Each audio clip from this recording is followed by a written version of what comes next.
यहाँ मंच पर हमारे साथ उपस्थित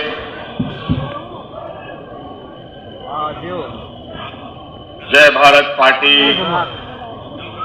के सभी क्रांतिकारी साथीगण और विशेषकर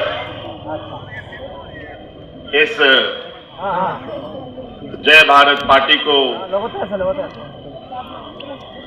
सींचने की, उसको आगे बढ़ाने का काम करने वाले आप सभी जुझारू कार्यकर्ता साथियों का मैं आज इस कार्यकर्ता सम्मेलन में हार्दिक अभिनंदन करता हूं, स्वागत करता हूं और पुनः आप सबको भी जोहार करता हूं।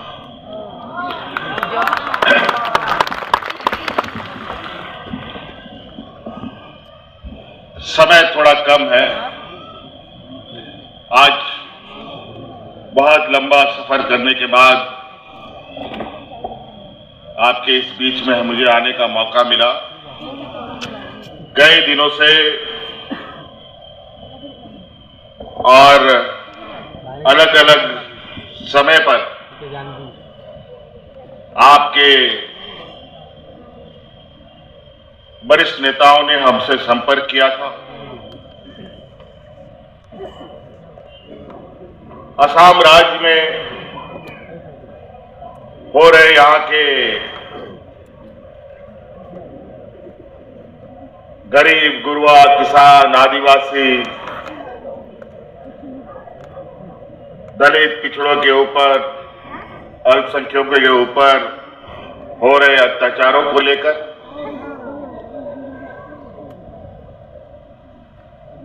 और लंबे समय से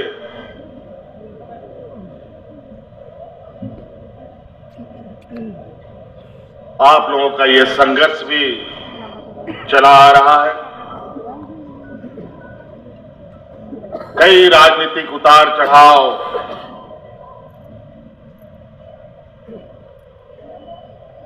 आप लोगों ने देखा है।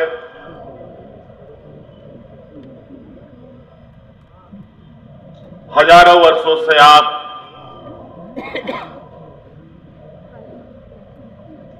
सिर्फ असम नहीं, इस देश का एक ऐसा व्यापार जगत का आप सब लोग अभिन्न अंग हैं कि अगर आप लोगों ने हाथ खींच लिया तो वो व्यापार भी ठप हो जाएगा। और वो व्यापार है देश का चाय का उद्योग। आज देश का चाय का उद्योग सिर्फ आदिवासियों के बदौलत चलता है।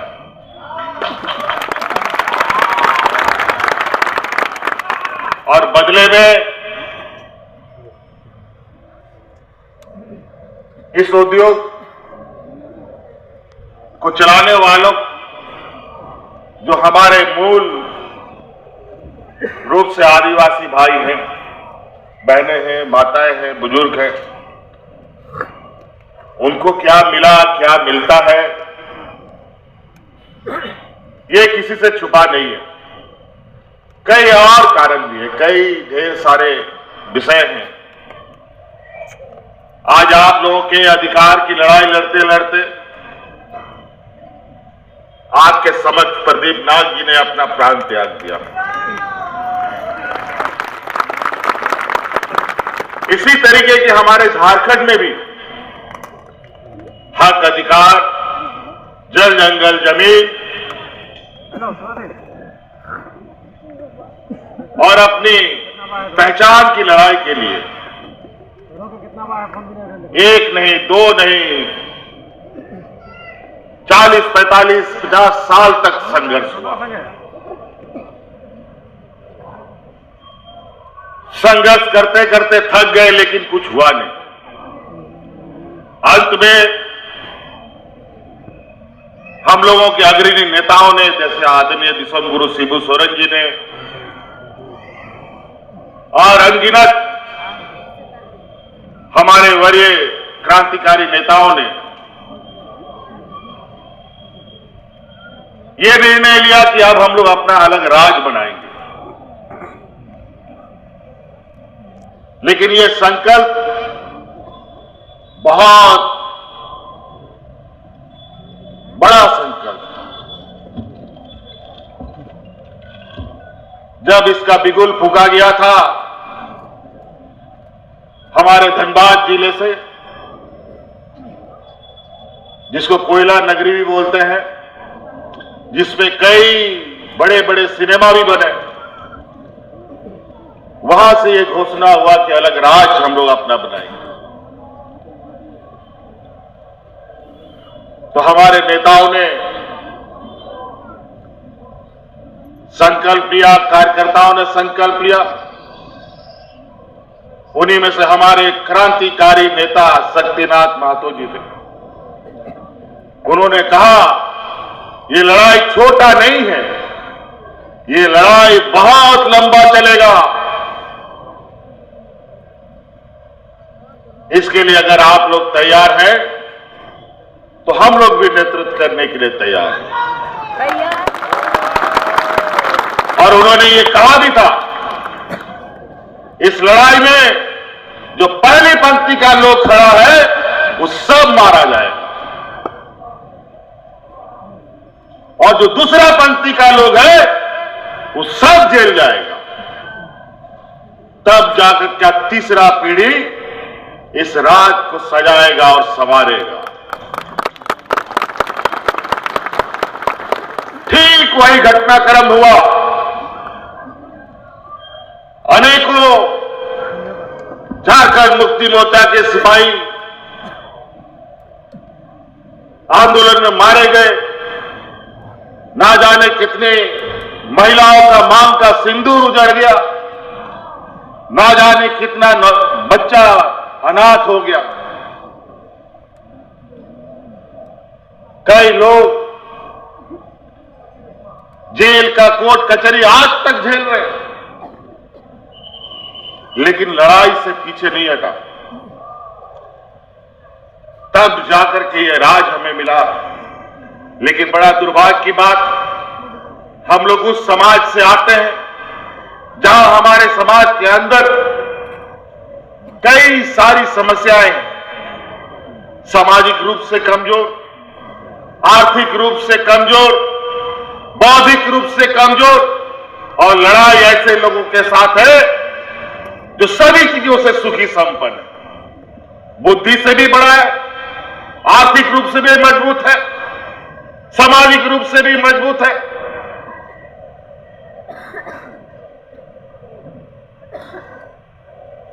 इसीलिए अगर असम में परिवर्तन लाना है तो सबसे पहले हमें एक छत पर आना पड़ेगा, एक छांव पर आना पड़ेगा।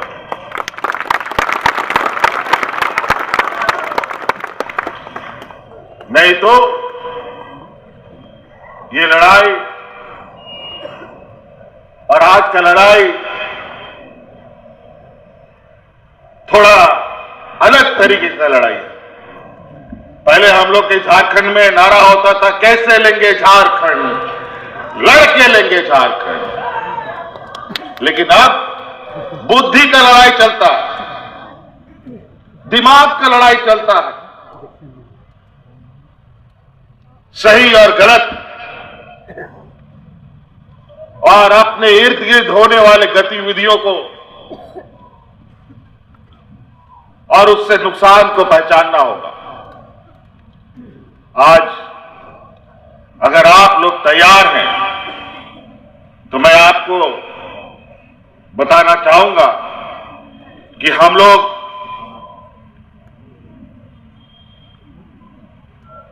ऐसे लोगों के सपूत हैं, ऐसे खून का कतरा है जो हम लोगों ने कभी पीठ नहीं दिखाया। हम लोगों ने जब जब लड़ा है और इतिहास भी गवाह है, आदिवासी समाज कभी किसी का गुलामी नहीं किया है। कमजोर जरूर रहा है, गरीबी जरूर रही है, राजा महाराजाओं की तरह आदिवासियों ने कभी किसी के सामने घुटने नहीं टेके और हमें पता है कि हक अधिकार आज के वक्त कैसे लेना पड़ता है। आज जो षड्यंत्रकारी राजनीतिक वातावरण है, जहां डराया धमकाया जाता है, ईडी सीबीआई इनकम टैक्स के नाम पर राजनीतिक वर्चस्व कायम किया जाता है, हम लोग उनसे डरने वालों में से नहीं है। हमने कहा है हमें छेड़ोगे तो छोड़ेंगे भी नहीं। इसीलिए आज हमें ये लड़ाई सिर्फ राजनीतिक लड़ाई नहीं, कानूनी लड़ाई भी लड़नी पड़ी। आज यहां के आदिवासी समाज जो हजारों वर्षों से यहां पर रह रहे, मुझे ये बात समझ में नहीं आता, ये बात बताओ, यहां पर जो हमारे आदिवासी भाई लोग अलग अलग जगह से असम, झारखंड, छत्तीसगढ़, बंगाल, बिहार से आकर के यहां बसे हैं, ये कर रहे हैं क्या? नहीं। जब बिहार भी अलग नहीं हुआ था, जब उड़ीसा भी अलग नहीं हुआ था, जब असम भी अलग नहीं हुआ था, तब से लोग यहां पर हैं। तो ये भेदभाव क्यों?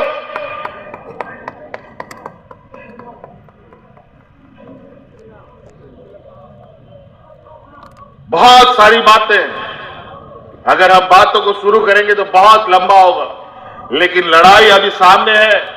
हम लोग और आप लोगों के साथ मिलेंगे, लेकिन अगर आप लोग तैयार हैं तो इनकलाब जिंदाबाद के साथ आगे बढ़िए, निश्चित रूप से मंजिल हमें मिलेगी।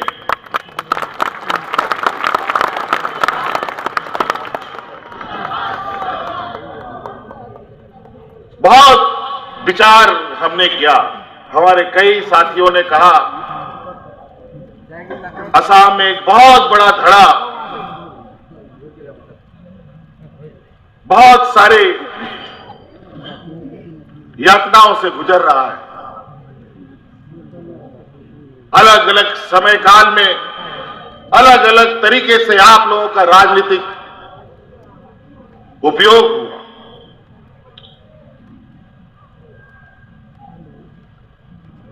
और आज इतना बड़ा समूह और यहां हक अधिकार और सम्मान की लड़ाई लड़ रहा है, बड़ा विचित्र बात है। और आज जो आपके इस राज्य में सत्ता में काबिज है, ये लोग देने वाले लोग नहीं हैं, ये लोग व्यापारी हैं। और व्यापारी लोग जब तक अपना फायदा नहीं देखेगा, तब तक वो आपके साथ उठ बैठ नहीं करेगा।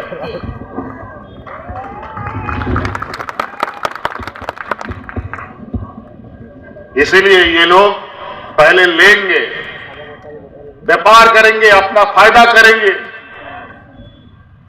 और बचेगा उसमें से भी कितना कम से कम आप तक पहुंचे। आज हमारे विशेषकर आदिवासी दलित पिछड़ों के साथ जो पूरे ग्लोबली देश के अंदर स्थिति है,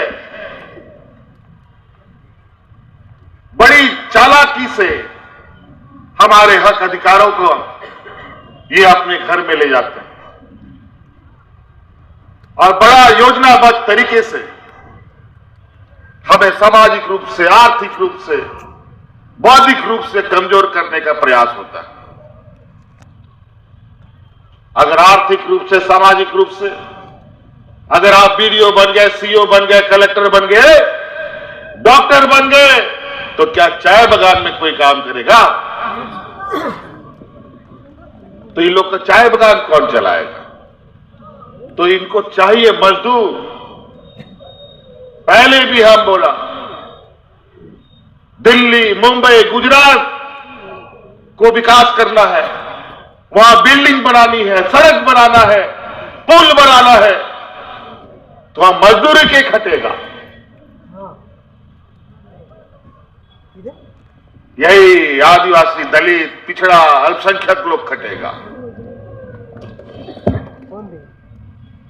इसीलिए बड़ा योजनाबद्ध तरीके से, कई तरीके से खनिज संपदाओं से हमारा झारखंड सजा हुआ है। देश का सबसे अधिक खनिज संपदा हमारे राज्य में पाया जाता है, लेकिन वहां के लोगों की हालत क्यों खराब हो गई? क्योंकि उसको चारागाह बनाया। असम इतना खूबसूरत वादियां, कई ऐसे राज्य हैं जहां एक भी खनिज संपदा नहीं है, लेकिन आज वो देश के अग्रणी राज्यों में है। क्यों? कुदरत ने उसको इतना खूबसूरत बनाया है कि जहां पर लोग सैलानी के रूप में जाकर के वहां की आर्थिक गतिविधियों को बढ़ावा देते हैं। उनके लिए नीतियां बनती है, लेकिन हमारे लिए नीतियां क्या बनती है?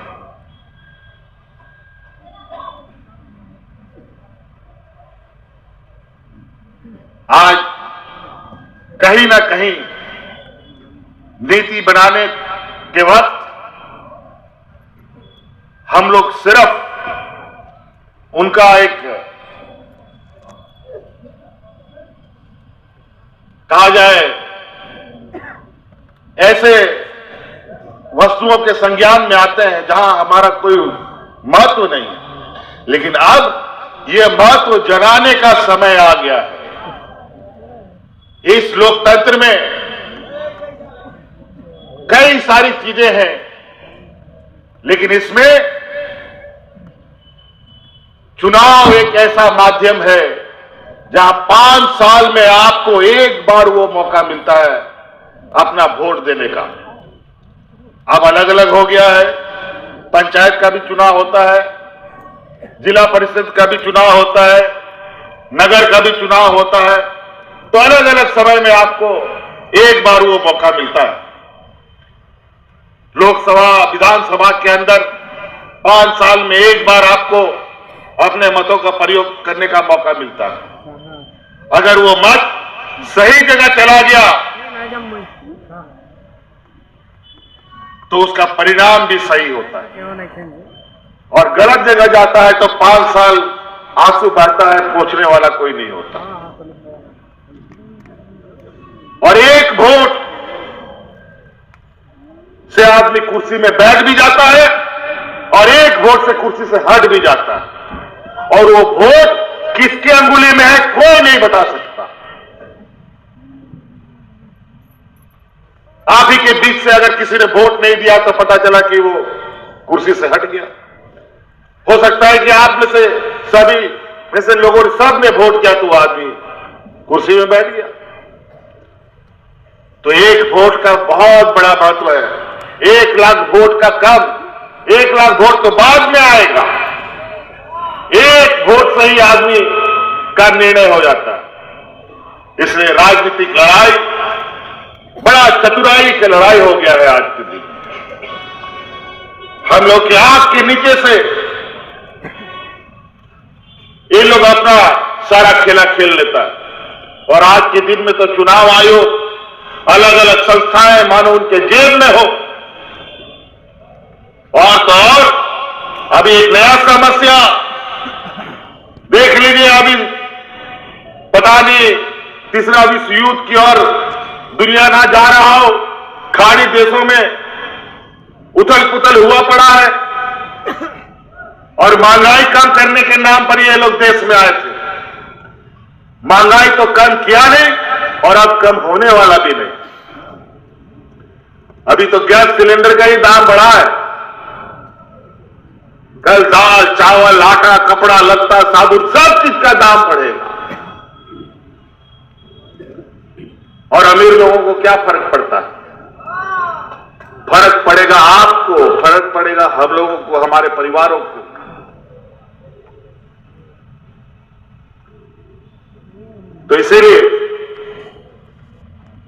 हम लोग आने वाला चुनाव को ध्यान में रखकर हम लोग एक रणनीति बनाने का प्रयास में है।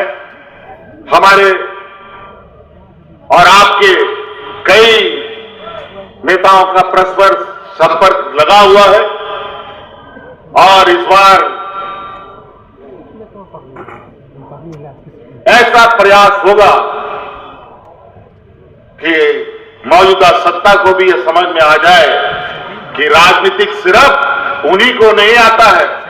जिस समय गरीब गुरुआ ने अपना कमर कस लिया तो उसने लड़ना भी संभव नहीं है।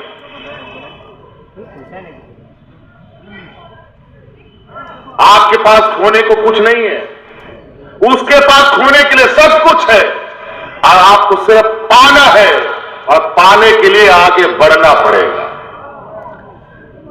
थोड़ा सा पेड़ लाइए, सब फल लगा हुआ गिर जाएगा नीचे, बता देते हैं।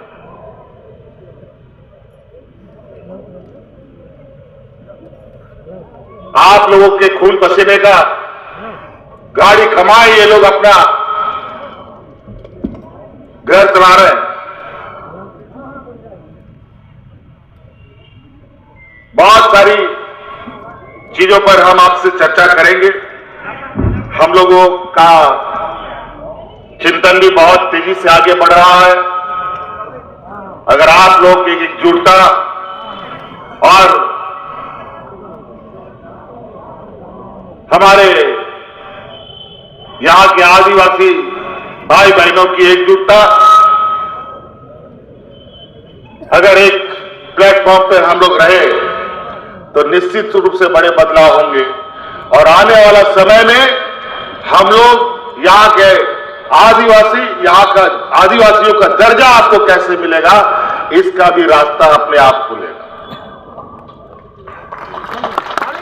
और उसमें हम आपका कदम से कदम मिला करके आगे बढ़े। यही आप सोचिए जरा, जब असम अलग नहीं हुआ, झारखंड अलग नहीं हुआ, बिहार नहीं अलग हुआ, उड़ीसा अलग नहीं हुआ, बंगाल के परिधि में ये आता था, उसी समय सब लोग, उससे पहले से ही लोग यहां पर कैसे फिर लोग छट गया। आपकी ये बयान संविधान पीठ पे ले जाकर के बहस करवाएंगे हम लोग। कैसे नहीं बनेगा, हम लोग को कैसे नहीं मिलेगा। बहुत आप लोगों के साथ संवाद स्थापित हम लोग करेंगे और आगे का लड़ाई का रणनीति, राजनीतिक लड़ाई की रणनीति तय करेंगे। आप सब लोगों को आज के इस सभा में उपस्थित होने के लिए सभी कार्यकर्ता साथियों का बहुत बहुत आभार और इन्हीं बातों के साथ मैं अपनी वाणी को समाप्त करना चाहता हूं। आप सभी लोगों का बहुत बहुत धन्यवाद। पुनः जोहार।